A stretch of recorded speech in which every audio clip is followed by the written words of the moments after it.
Come on, Ray. You gotta do better, man. We have to do better. Welcome to this episode of Weekend Reactions, the good, bad, and the ugly with DLils. A lot to talk about. Quick segment. Tomorrow I'll be doing my research on this week's bets. Lock pick on the Jaguars didn't work out this week, so I promise to give my viewers better picks. And I'll lead you guys to success. Now, for the segment today, quick, good, bad, and the ugly. We'll get to the Ray Rice stuff in the later portion of this segment. So let's talk about the good. You know, I like to start off the day on a positive note. One thing that I did like from this weekend that I did admire was the fact that Cam Newton was held out of the game. I thought that was a good gesture from the Carolina management, the franchise, the coaching staff, the trainers.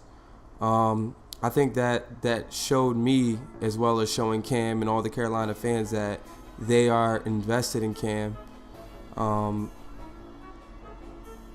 That not only are they invested in Cam, but they actually care about him. You know, a lot of times these athletes just get kind of thrown around like rag dolls and are just expected to produce on all different levels, and instead of just really looking out for what's best in their future. So I was really happy to see Carolina hold Cam out of the game. I mean, the guy has a hairline fracture. It hurts to breathe.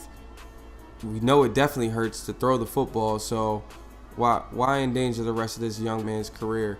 All because you want to win week 1 against Tampa Bay, which you were able to do with Derek Anderson. Excuse me. So I was really happy to see that Cam was held out, and I commend the Carolina Panthers. So hats off to you guys. Way to go, Ron. So that's the good. The bad, well, I think everybody was able to see that Tony Romo, it can't get worse. It can't get worse than what you showed. You were absolutely horrible, awful, hideous. I mean, my vocabulary doesn't even consist of all the things that I would like to call you. And it really just goes and epitomizes the Dallas Cowboy era. The era of mediocrity. That's the era that we live in. If you're a Cowboys fan like myself, you realize that we're living in an era of mediocrity from Jerry Jones, and we just learned to accept it. You know, we don't call for Jerry's job. And there's just all types of things going wrong, but I'm convinced, if I ever wasn't convinced, that Tony Romo was a bum, I'm going to stop defending him. I never did defend him. He was an undrafted baseball player, and we converted him to our starting quarterback of the most popular team in the country. Why that's okay, I don't know. That's equivalent to, you know, a manager at McDonald's being recruited by Google to be their web engineer. You just don't do that. I don't like that. And basically saying, oh, well, the manager from McDonald's, he has his own website on the side. So that does not make him an accredited professional. Okay, and that's no knock to McDonald's employees. I'm just merely using that as an example. Tony Romo is just bad. We should have drafted Manziel. I mean, for crying out loud, we could bring Tebow in here and do a better job than that. And I'm just not throwing names out there. I'm saying legitimately, Tony Romo is bad. If you look at the throws, he was missing reads. I mean, that was a very winnable game for the Dallas Cowboys had they just executed their game plan.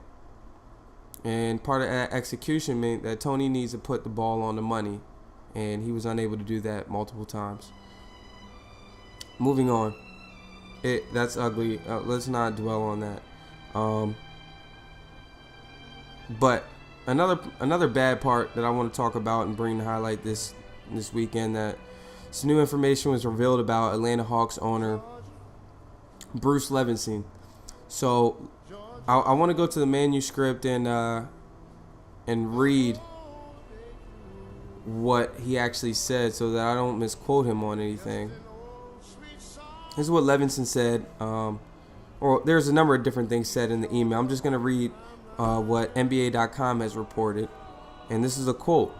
Levinson said in the email released, "My theory is that the black crowd scared away the whites, and there are simply not enough affluent black fans to build a significant season ticket base. Please don't get me wrong. There was nothing threatening going on in the arena back then. I never felt uncomfortable, but I think Southern whites simply were not comfortable being in an arena or at a bar where they were in the minority." Okay, Levinson said Hawks crowds are 70% black, the team's cheerleaders are black, and hip-hop music is played. He said, "Then I start looking around at other arenas," Levinson said, "and it is completely different." He said he often heard fans say the area around Phillips Arena in downtown Atlanta is dangerous.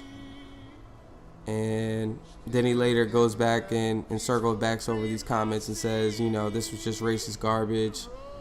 When I hear some people saying the arena is in the wrong place, I think it is code for there are too many blacks at the games. And though he's disagreed with the conclusion, he said he told the team executives to add white cheerleaders and music familiar to a 40-year-old white guy. And then it goes on to say, and he even had one last comment, and this is a direct quote. He said, "I have even bitched that the kiss cam is too black." Now, let's just clarify some things.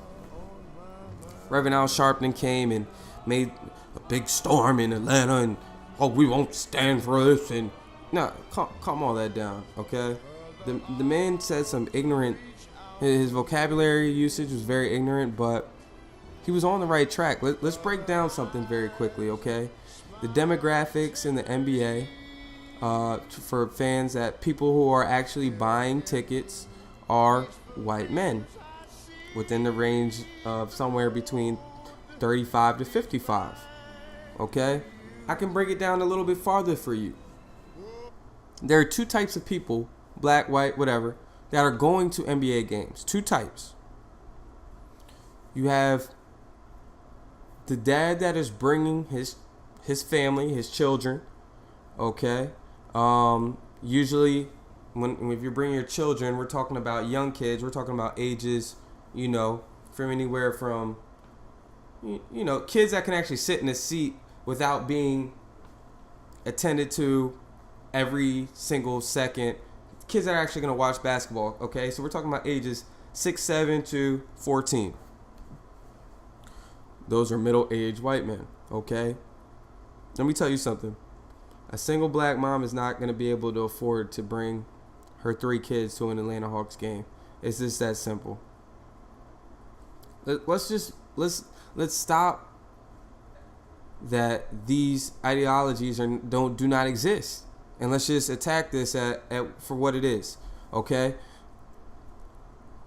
I said there were two types, okay? We have the middle-aged dad who brings his kids to the game, and then we have the corporate ticket sellers, okay? Now, the corporate ticket sellers these are your large corporations. These are Google, this is Apple, this is Micros, this is, and the list goes on. This is Exxon, what they do for their employees. Oh, hey, we got Geico, okay? We have 20 tickets. We would like our corporate staff, we like our HR department to be able to go to the game. We're going to buy them a couple box seats and so on, okay?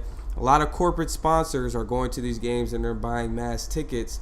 They're the ones that are funding these arenas. They're not T.I. and Ludacris. Well, if these young black, yes, Atlanta is a 54% black, and it is a wealthy area for young black entrepreneurs, both men and women, and it's probably one of the more wealthy areas for blacks in the United States of America. So, but how many of those wealthy blacks are minority owners? I don't hear about Ludacris owning any stake in the Hawks. They go to Falcon games. I don't hear about T.I. going to the Hawk games. I don't see Stevie J. I don't see any of these prominent quote-unquote blacks that you guys like to refer to so heavily. They have no stake in these teams. So I understand what Levinson was saying. It just, he did not articulate himself very well. Okay, I've been to Atlanta. I've been to those quote unquote hood areas. Okay, through my travels, it there are some trap areas out there in Atlanta. Downtown specifically, I could see how white fans might be a little bit fearful walking around downtown Atlanta, going to Phillips Arena. Yeah, it's not bad, but it's depends on they turn a different type of crowd out there, and I understand what he's saying, but you just can't say that. You just can't say that in today's society in light of everything that happened with Donald Sterling, and this is a very race sensitive time that we're living in. You just have to be mindful of things that you said, but it was obvious that he no longer wanted to own the Atlanta Hawks anyway. So I just don't want people to condemn and attack Levinson for the comments that he made were not racial comments, they were business comments. And as a business owner, he realized that my target market, not the people who are coming to my games. I'm playing hip hop music. Hip hop artists are not buying season tickets. Why is Future playing? Why is Rich Homie Quan playing at halftime? I don't want to hear that. Okay? Can we get some Beatles? Can we get some, ZEPPELIN, whatever music of, I don't know what a 40-year-old white guy listens to.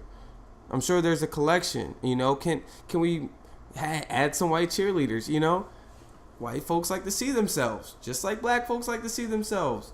You're not going to have a all Asian influenced cheerleading squad if you know that 54% of your demographics are blacks.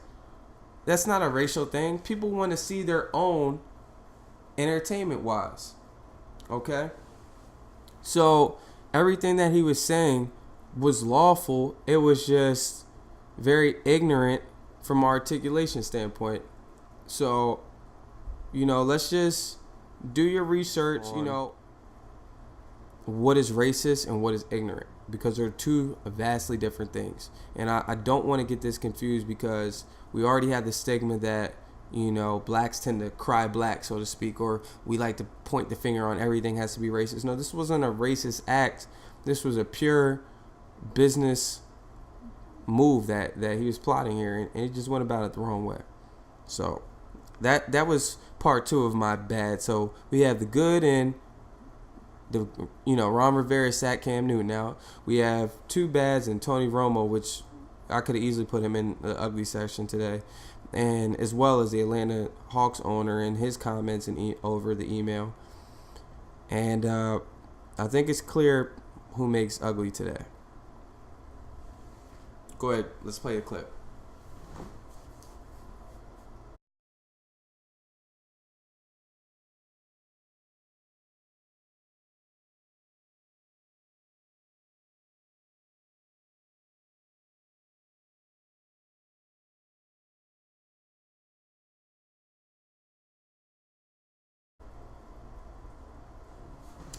Okay, so you guys just saw what everyone else saw today earlier on ESPN. TMZ continues to ruin lives. Come on, Ray. We got to do better, man. Now, before we all condemn Ray, this is making the ugly segment. Okay? It was very ugly to watch that. But I've heard a lot of negative feedback. All right, let me rephrase this. Yeah, of course it's a negative, horrendous action, but I'm hearing talks of he should not be allowed to play football ever again. Hold on. Let's pump our brakes here. Okay? Talking about the man should never be able to play football again, that's going a little too far here. And in the National Felon League, where you have murderers, manslaughters, previous woman beaters, and I was a little shocked that they terminated his contract. I almost certain that this is not the first that either Ozzie Newsome has probably seen the tape, Biscotti's probably seen the tape, Roger Goodell's probably seen the tape. They all have seen the tape. They know what happened. I'm sure they spoke with Ray. I'm sure Ray let them know, hey, this is what happened. such and such, such and such. She was in my face, clawing at me. Boom, I smacked her. And this is what happens. The video will be released eventually. And despite all of that, they still handed down a 2-game suspension because he mitigated the risk by going into the program with his wife, going into the counseling, doing all the things that he needed to do in order to get himself back right and rehabilitated. I don't think that's right to condemn him. We obviously knew that he did something. Well, why did you need to see what happened in order to, just people are too quick to throw the book at our athletes. And often we forget that these are people too. In regular jobs out here, people do things all the time that are heinous. And often it just goes unsaid, gets swept under the rug. A lot of things don't get discussed because they're regular people and they're not in the limelight. Well, in this instance, Ray Rice was in the limelight. And I don't think that he should be banned from ever playing football again. I do think he should be able to come back. And I hope he does, and I'll be praying for him personally because, that's a lot to be exposed. I mean, an entire rule was made and it's now named the Ray Rice rule. That's tough. And again, I'm not condemning his behavior. He had no right to put his hands on that woman at all, or any woman for that matter. That's just unacceptable. It shows that you weren't raised right. It shows that you disrespectful to your mother, regardless of what type of upbringing you had. It just shows that your respect towards women is just that part of your upbringing, that instrumental part was just missed. I mean, someone dropped the ball. But I don't want to say that he's the worst person ever because people have done worse and they've came back from it. So if Mike Vick can come back from dogfighting, if Dante Stallworth can be reinstated to the league for killing someone over a DUI, okay, let's just put this in perspective. He did not kill her. He hit her one time. The video is not clear at all. So a lot of people are making their own inferences as far as what happened. Oh, I saw the camera. It looked like he hit her twice and then she hit back and hit the pole. You really can't make out exactly what happened. And you can't make out, you don't hear any volume of what was said. So you don't know how he reacted. People are saying that after he hit her, he just stood over and just looked at her. He could have been in shock. Just, oh my gosh, look what I've done. We don't know because we did not hear the audio. So let's not act like everyone is flawless here and without sin. So I just want to highlight that it was an ugly situation. I don't feel bad for Ray Rice, but I'm gonna keep him uplifted in prayer, hopefully, because no one's perfect. Every dog has his day, and I hope that the NFL can learn from this on how to handle these type of situations better from the jump, so that it wasn't an entire shock. Had the NFL handed out a 10-game suspension because of this, I don't think people would have reacted the same way. I think people would have still continued to be, appalled, but I don't think that the backlash, there would have been no backlash because he would have already been suspended for 10 games. So, the good, the bad, the ugly, weekend reaction. And I do have one more reaction that's not related to the good, the bad, the ugly. From a college football standpoint this week, I was able to watch Phillip Rivers' little brother at Vanderbilt. And I was just, boy, did he look bad. His facial, his whole attitude and persona on the field, you could just see it was ugly. It was bad. And he just reminded me of a little spoiled brat type of quarterback. Almost he almost carries himself like Jay Cutler, another Vanderbilt guy. Well, how about that? So I hope that he gets benched. You can't win games with the quarterback head down after every play, looking at the coach. Oh, coach, what play is it? Like, Come on, man. You gotta have confidence out there. You have to have charisma. You have to your teammates. You have to instill faith in your teammates that they can in turn have faith in you. And you can't do that when you have bad body language. And he had horrible body language. And his brothers had some bad body language at time too. Although his brother's just a lot more talented than he is. A lot. So, I'm hoping. Every week I want to highlight different reactions that I see in college football. And this week, I don't even want to bother to look up his name. Phillip Rivers' little brother. He plays for Vanderbilt. Go back and watch the game film. You'll see how bad he looked. And that's it. This is hiphophomeruns.com. Make sure you check me tomorrow on Behind the Bets with DLils. I'll be getting my cards out here early this week. Should be out no later than Wednesday. And as well as my picks too. Till next time, be out or be talked about.